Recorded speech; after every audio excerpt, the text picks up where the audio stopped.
trying to wake him up. So we administered one Narcan. We gave him a second dose. It's coming in epic proportions, and people are dying. People are being addicted. They didn't know they were doing fentanyl. And really scares us about Hawaii is we're seeing the fentanyl being mixed in with the meth. Speedball. We call it a speedball. Fentanyl has hit Hawaii with force, killing people on the streets, in homes and businesses. First responders are being called to overdoses daily. Responding. But what is fentanyl? Where is it coming from? How is it getting to the islands and our neighborhoods?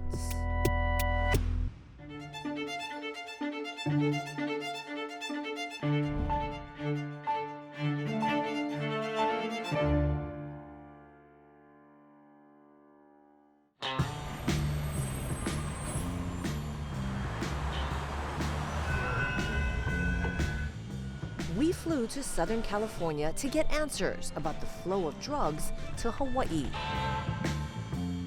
the drug pipeline to paradise. We got access as various law enforcement agencies detailed how they are working to stem the trafficking trade. By sea, Therefore, our tactical teams are looking for narcotics. land, and air. It's coming in through our parcel delivery systems. Work to dismantle the distribution network is a constant battle. So it's very much a cat and mouse game. A game where victories are only briefly celebrated They never make it easy for us. and misses can have devastating results. It was just a little small grain of sand that killed him. There's no handbook for losing a child. The brain gets rewired to the extent to where it's telling you, you don't want water, you don't want food, you want these drugs.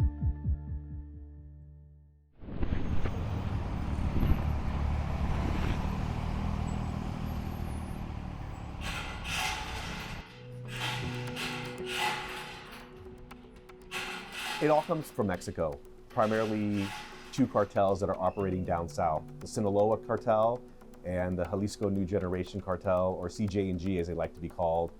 They're the organizations that are making these synthetic drugs. Methamphetamine, which is a big problem in Hawaii, and fentanyl. Fentanyl has been a legitimate pain reliever used by medical facilities for decades. Only in recent years did the cartel start producing it illegally, an economical additive, cheap to manufacture and highly addictive. Fentanyl is 100 times more powerful than morphine, 50 times more powerful than heroin.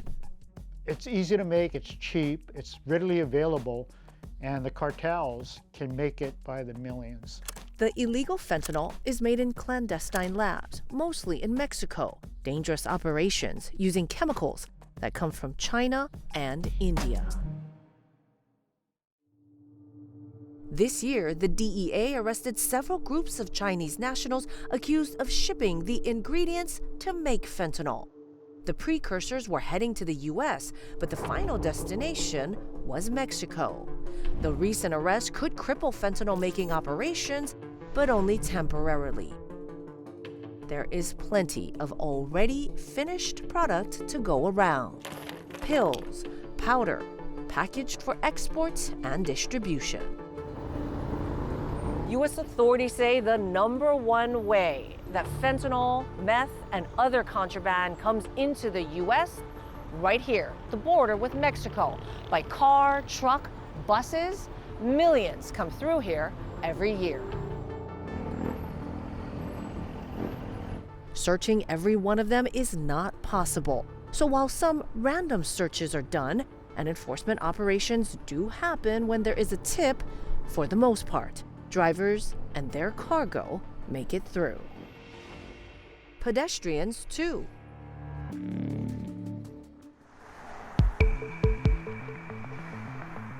Once through the border, the narcotics are often pushed north to Los Angeles.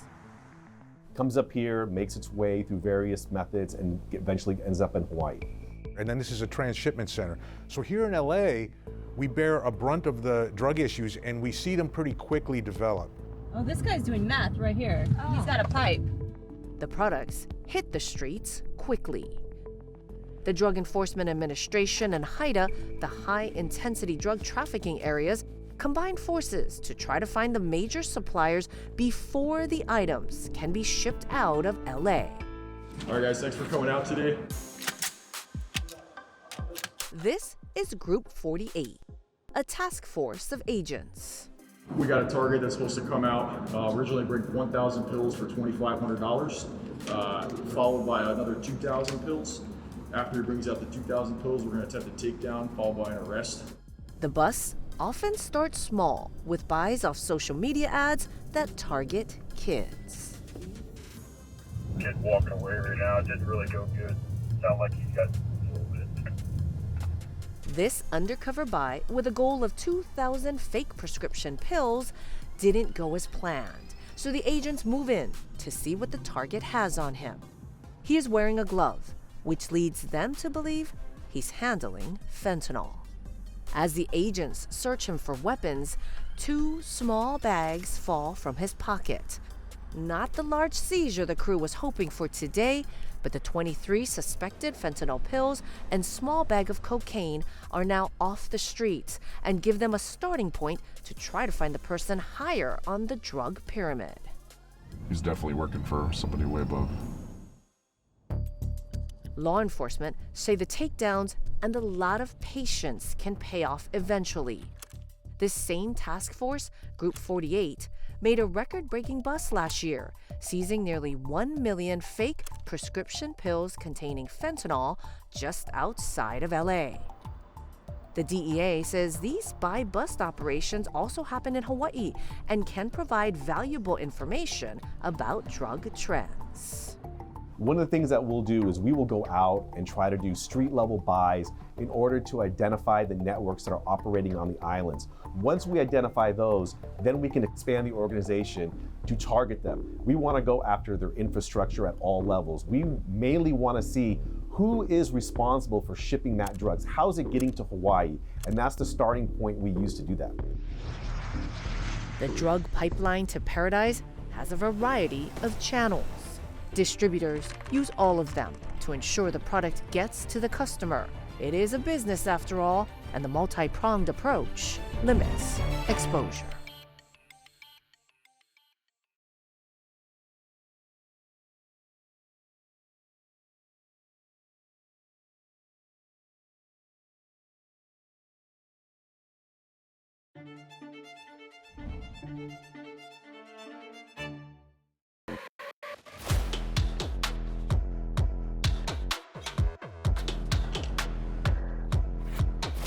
Nearly all of the products bought and sold in Hawaii, at least 80%, are imported. Most go through the ports of Los Angeles and Long Beach. This is the biggest and busiest seaport in the nation, with over 11 million containers coming in year-round. Customs and Border Protection searches the cargo coming in from outside the U.S. When they come internationally, we'll examine those containers for narcotics. Smugglers use various creative techniques to conceal narcotics. Recently, CBP discovered drugs hidden inside container goods, like stereo equipment, packs of vegetables like kale and Brussels sprouts. Large packs of fentanyl pills have also been recovered in car seats and other secret compartments. Authorities say they have found contraband on bigger vessels too, like barges. They found some hidden in bags under the vessel. They call those parasites. It's wrapped, and it's just well wrapped with waterproof plastic and whatnot, tarp. And they come in, and it's probably 5 or 6 feet big. You know, it's like a duffel bag. Los Angeles Port Police will put divers in the water when they suspect parasites on vessel. The agency patrols the massive maritime complex.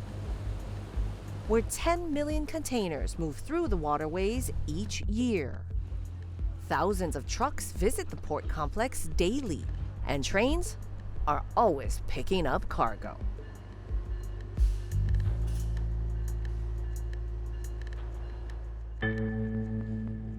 With so much activity going on, it's an easy target for people to think they can sneak in with the mass amounts of vehicles, trucks, cars, and people that are here on our beaches. The volume means only a fraction of the contraband will be intercepted when it leaves. Once the ships arrive in Hawaii, the contents are quickly offloaded and turned around for consumers. So Hawaii's economy runs on a just-in-time supply chain. So it's just a matter of days from the time a ship pulls in with a bunch of containers, those containers get offloaded onto the pier and on a truck to a store and then onto a shelf. The State Transportation Department says cargo is rarely stored at the pier long enough for any law enforcement agency to do random checks. So trying to find contraband without specific information is nearly impossible.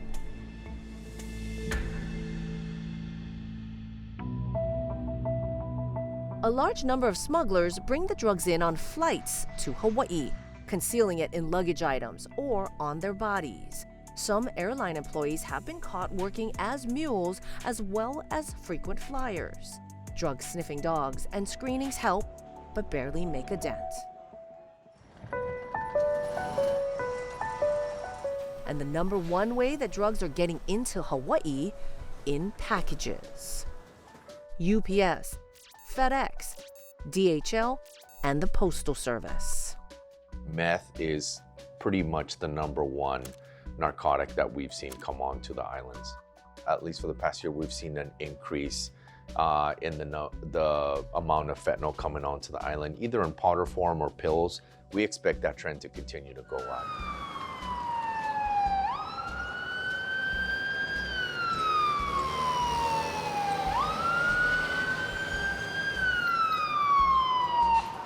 Federal investigators are turning up the heat on a suspected fentanyl supply chain. The fourth suspect in a deadly fentanyl overdose in Waikiki last month pleaded not guilty in federal court this morning. An intercepted package containing fentanyl is some of the evidence the feds are using against multiple people suspected of providing the deadly drug that killed 2 and sickened 3 others in a hotel in June. Hey, you need narcotics. Hold it. You got a pulse. You got a pulse. Court records say the suspects ordered fentanyl powder from California via the dark web. 4 people are charged with conspiracy to distribute, resulting in death and serious bodily injury.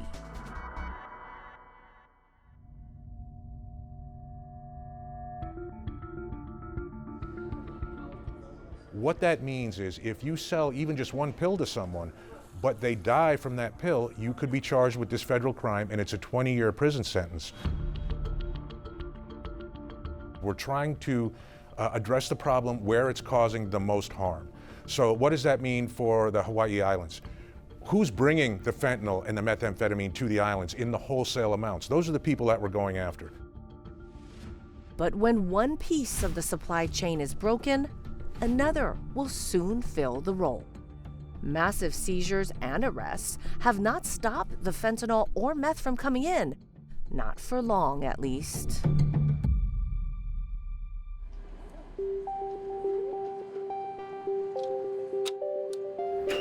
That's the injection.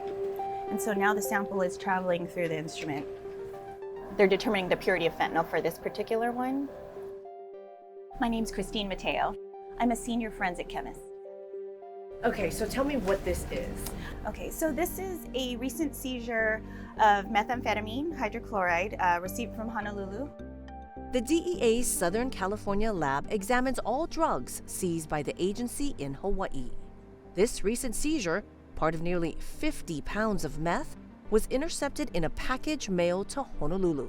Mateo is analyzing samples from the recovery. One of the first tests that we do is a color test. So I'm going to take like a small amount. It turns from orange to brown, which is consistent with methamphetamine. Marijuana and meth are still the drugs intercepted the most in Hawaii, but fentanyl seizures have spiked at an alarming rate. Much of the fentanyl recovered nationwide is found in fake prescription pills.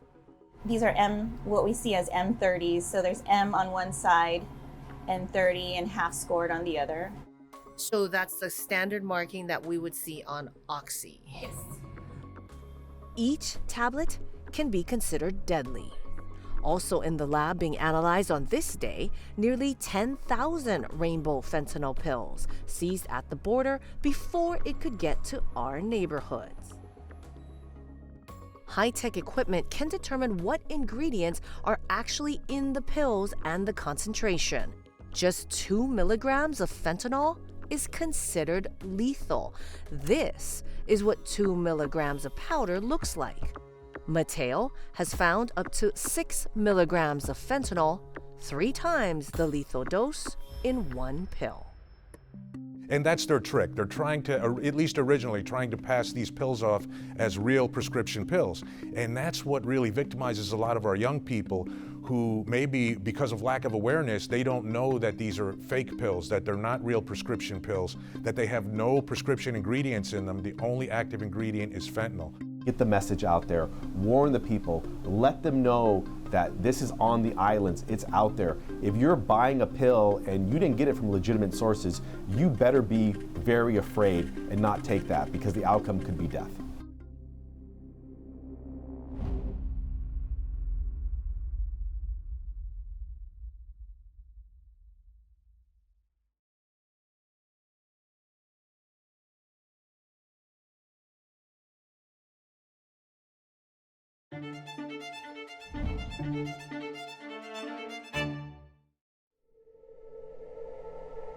Heroin and fentanyl. I'm writing this letter to say goodbye. 5 years of you in my life is enough. You destroyed me from the inside out. Losing a child that you just don't know how it's going to feel or what you're supposed to do. There's no handbook for losing your child. This Hawaii Kai mom, who wants to be called Carrie, lost her son earlier this year. The Kaiser High School grad died of an overdose. He was 33 years old, but she says his use of illegal substances started when he was a teen, drinking and smoking marijuana. Over the years, escalated to where it was cocaine, oxy, whatever he could grab. And he was always functioning. He had jobs, so he was able to know how to kind of self-medicate when he needed to be up for work and sleep. It got worse when he started using heroin and then fentanyl. Carrie sent him to a rehab facility in Utah. He completed the program in January, and upon release, they spent a few days together celebrating in Montana. And then I left him in Utah, thinking I have family there that could help him get back on track, and he seemed to be fine. He had some contacts from rehab there. But then, they just gravitate towards that same crowd, and it was the alcohol that started, and then soon after, back using again. Her son was found dead a few weeks later. In rehab, they have to write a letter, I think part of the 12-step program. So after he died, we got the letters that he had written. Those are just invaluable to have those things.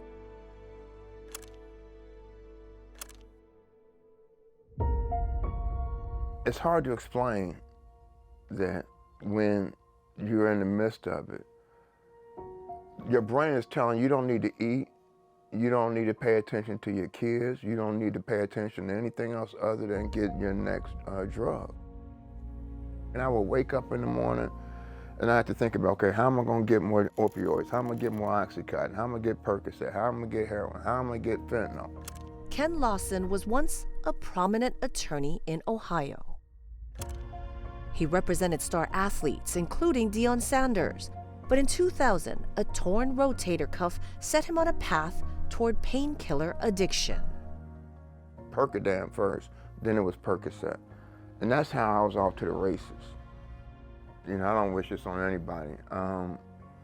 When I was in the height of my addiction, my favorite uncle had his leg amputated for diabetes, and I would pretend to go over there and sing, and I would go into his medicine cabinet and steal his painkillers. You know what I mean? I can't tell you. It's so hard to explain because you feel like a failure, like like it's a moral issue, right? And you really don't understand that you're struggling with the disease. Because the disease has captivated the brain, it hijacks the brain. The problem is once they're addicted, they don't really have any choice. They've sort of lost the ability to decide if they can stop or not. From being addicted to painkillers and fentanyl, I mean, I used to wear fentanyl patches on my back while popping pills. After 7 dark years of addiction, Lawson was charged and pleaded guilty to conspiracy to distribute a controlled substance. You advise clients to settle cases or to accept plea offers while you were high on drugs? Yes. You attended court hearings while you were high on drugs? Yes. Criminal prosecution is what convinced him to quit. This is Lawson on visiting day at the prison, clean and sober. But it wasn't easy. Lawson said kicking addiction meant 3 months of intense pain. Your bones are itching from the inside out, and your legs are just like shaking in bed.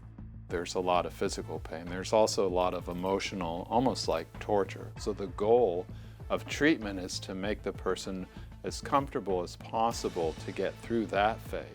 But he was able to leave it all behind and says it was worth it. He's been clean for 16 years now and teaches at the University of Hawaii Law School. He does understand why so many others relapse, unable to kick the habit.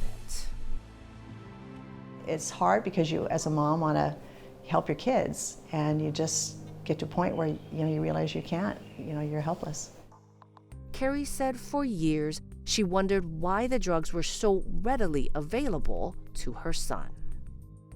The autopsy report showed he had alcohol, morphine, and fentanyl in his system when he died. You don't have to see your dealer on the street corner hanging out anymore. You can go online behind a closed door in your bedroom, away from your parents, and you can order whatever you want.